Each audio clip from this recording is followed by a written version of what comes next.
युवराज और श्रद्धा। एपिसोड 5। अब आगे। प्रताप हाउस जो युवराज के घर से बड़ा था। श्रद्धा और युवराज की कार प्रताप हाउस के बाहर रुकती है। तभी एक आदमी युवराज की कार का दरवाजा खोलता है और युवराज को सलाम करता है। युवराज और श्रद्धा दोनों कार से बाहर आते हैं। श्रद्धा युवराज से कहती है, ये तुम्हारे घर से भी बड़ा है और यहाँ इतने सारे लोग क्यों खड़े हैं?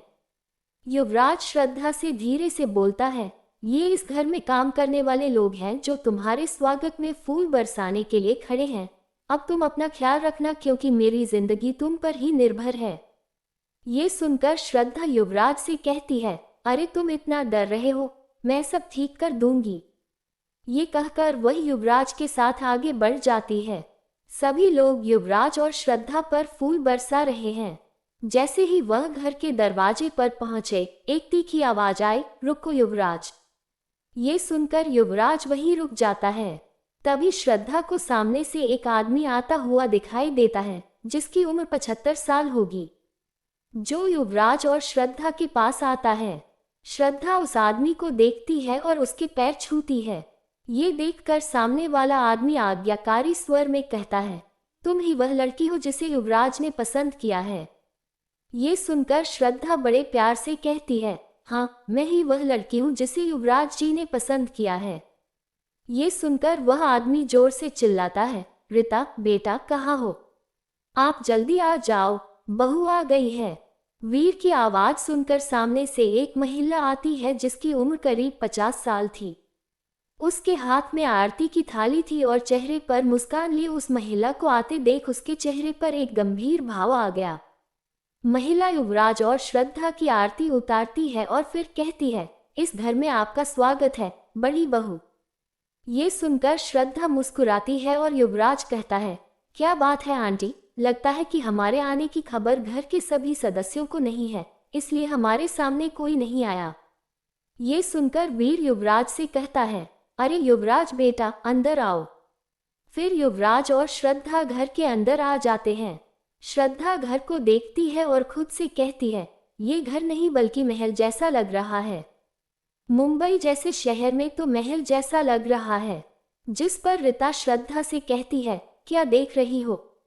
लगता है तुमने इतना बड़ा घर कभी नहीं देखा, तभी तो ऐसे देख रही हो। ये सुनकर युवराज गुस्से में मुठियां भींच लेता है और श्रद्धा हल्की मुस्कान के साथ युवराज से पूछती है, युवराज जी ये कौन है? फिर रीता की तरफ देखते हुए कहती है, हमें माफ कर दो, युवराज जी ने हमें सिर्फ दादाजी के बारे में बताया है। ये सुनकर रीता थोड़ा गुस्से में कहती है, हम प्रताप परिवार की बहुएं हैं। रीता प्रताप सिंह युवराज की मौसी है।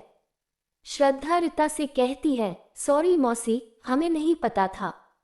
श्रद्धा इतना ही कहती है कि वीर गंभीर होते हुए बोलता है, युवराज अकेले में मिलो। ये सुनकर युवराज ने वीर से पूछा, दादाजी वह कौन सी बात है जो आपको अकेले में ही करनी पड़ती है?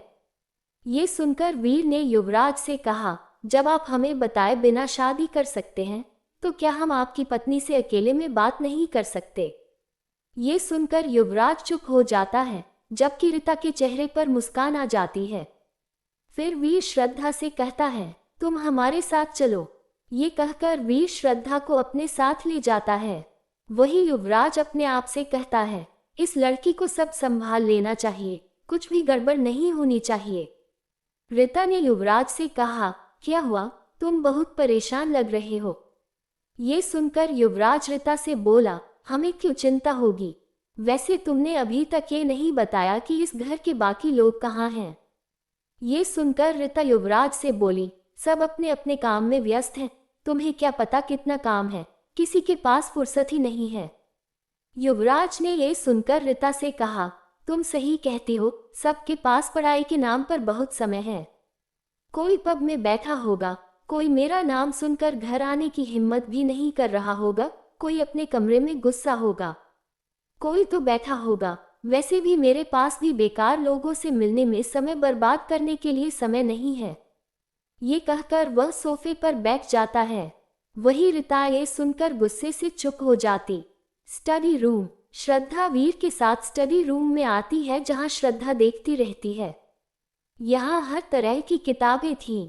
वही वीर सामने कुर्सी पर बैठ जाता है और श्रद्धा को भी बैठने के लिए कहता है।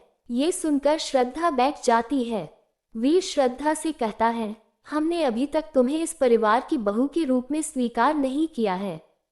युवराज का मन रखने के लिए हमने तुम्हें अपनी बड़ी बहू कहा। ये कहकर श्रद्धा की ओर देखता है जो नीचे की ओर देखती हुई बैठी थी।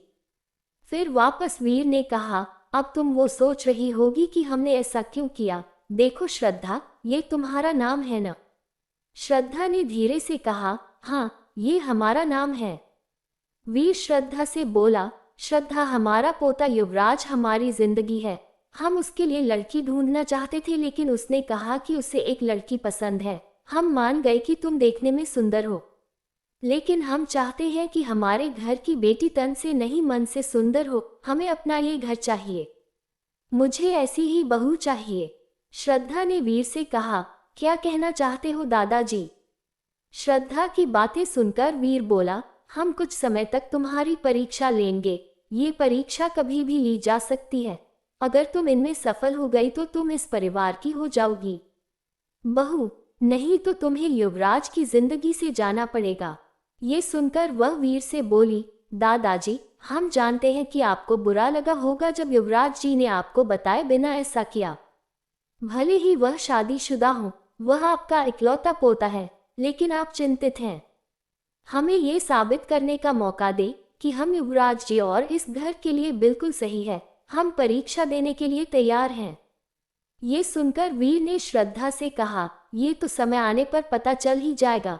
चाहे हम आपको कुछ भी बता दें, कृपया ध्यान दें कि युवराज इस घर का इकलौता पोता नहीं है। आप युवराज से प्यार करती हैं और आपको उसके बारे में इतना भी नहीं पता। ये सुनकर श्रद्धा ने खुद से कहा, ये बूढ़ा क्या कह रहा है? युवराज का एक भाई और बहन भी है, उसने मुझे क्यों नहीं बताया? कुछ सोचो श्रद्धा।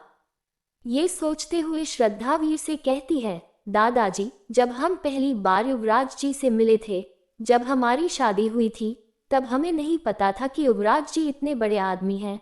हम ये सोचकर प्यार कर बैठे थे कि वह किसी कंपनी में क्लर्क हैं। युवराज जी ने हमें कभी अपने परिवार के बारे में नहीं बताया। पूछने पर उन्होंने बस इतना कहा कि उनके दादा और चाचा चाची हैं। इसके अलावा उन्होंने कुछ नहीं बताया। उन्होंने हमें ये भी नहीं बताया कि वह इतने बड़े आदमी हैं। हमारी शादी के बाद हमें तब पता चला जब वह हमें अपने घर, यानी जहां कमला चाची रहती हैं, वहां ले गए। ये सुनकर वीर ने श्रद्धा से पूछा, तुम युवराज से पहली बार कहाँ मिली थी? श्रद्धा कहा, हाँ, हम युवराज जी से पहली बार अनाथालय में मिले थे। वह वहाँ बच्चों के साथ खेल रहे थे। हमारी तरह वह भी हर रविवार को वहाँ आते थे। धीरे धीरे हम दोनों की बातचीत होने लगी और जाने कब हमें प्यार हो गया। ये सुनकर वीर ने श्रद्धा से पूछा, तुमने युवराज में ऐसा क्या देखा जो तुम्हें वह पसंद आया? श्रद्धा ने कहा, वह युवराज जी हैं। वह उतने सख्त नहीं है जितना वह लोगों के सामने खुद को दिखाते हैं। वह नारियल की तरह हैं, अंदर से नर्म, बाहर से सख्त। सबसे अच्छी बात यह है कि वह अपने दादाजी से बहुत प्यार करते हैं। जहां आज के समय में लोग अपने माता पिता को घर से बाहर निकाल देते थे, ये वही युवराज जी हैं जो तुमसे बहुत प्यार करते हैं, हर बात में तुम्हारा जिक्र करते थे। हमें लगा कि वह अपने दादाजी से इतना प्यार करते होंगे तो हमसे भी बहुत प्यार करते होंगे। ये सुनकर वीर कुछ सोचता है और कहता है, हे भगवान, जैसा युवराज ने कहा था वैसा ही बोलो। अब कोई और सवाल मत पूछो। तुम्हारे हिसाब से घर क्या है? ये सुनकर श्रद्धा ने खुद से कहा, युवराज ने मुझे नहीं बताया था कि वह ऐसे सवाल भी पूछेगा। वीर ने श्रद्धा से कहा, क्या सोच रही हो?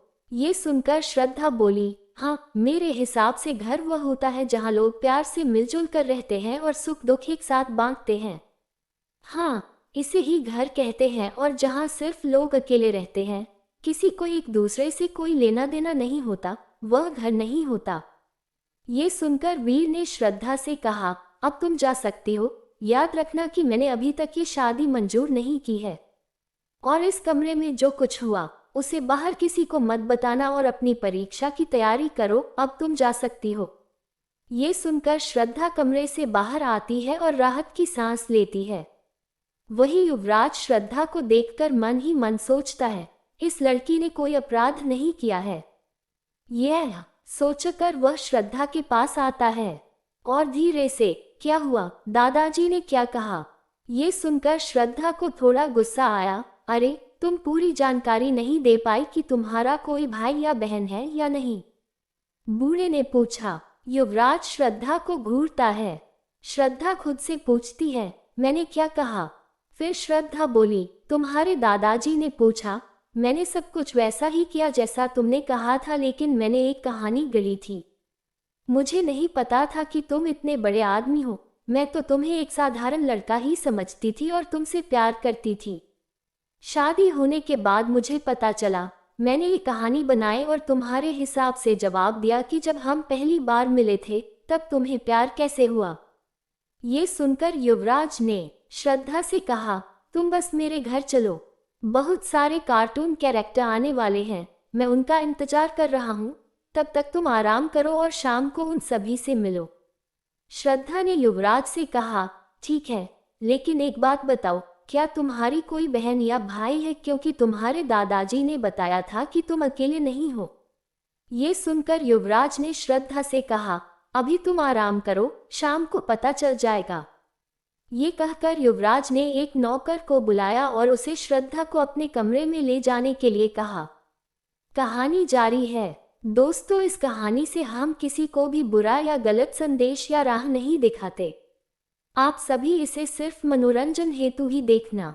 और इस कहानी को पूरा सुनने के लिए आप सभी का दिल से धन्यवाद। चैनल को लाइक, शेयर एंड सब्सक्राइब करें। Thank you watching this video.